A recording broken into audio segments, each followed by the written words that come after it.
Welcome back. Now, when you first enter the dashboard, you're going to see this setup link inside of your membership.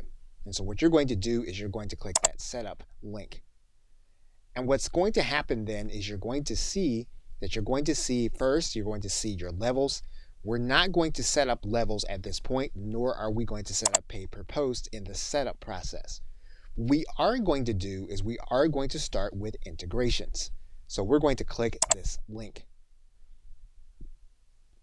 And the first integration that you're going to see in terms of your setup process is going to be your payment processors. As you hover over the buttons that you're going to use, you're then going to want to set up your processes.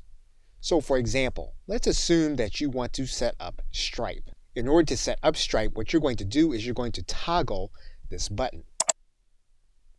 You're then going to click this configure button.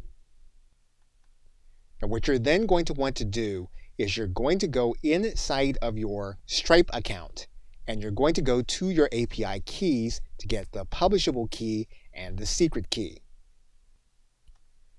And once you've done that, you will then be connected to your Stripe account. If you have a shopping cart system, such as ThriveCart, you can connect ThriveCart to your Wishlist member account. You'll hover over the button. Now, when you toggle on the ThriveCart button, you're going to see here, and it's now graying out, an API key. You're going to copy that API key, and you're then going to head over to your ThriveCart account.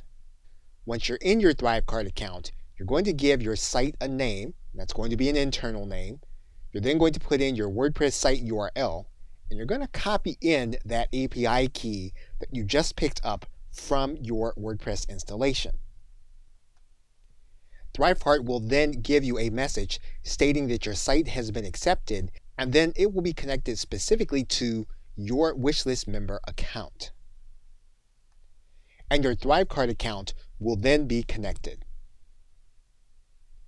Okay, so with that, thanks, and I will see you in another video.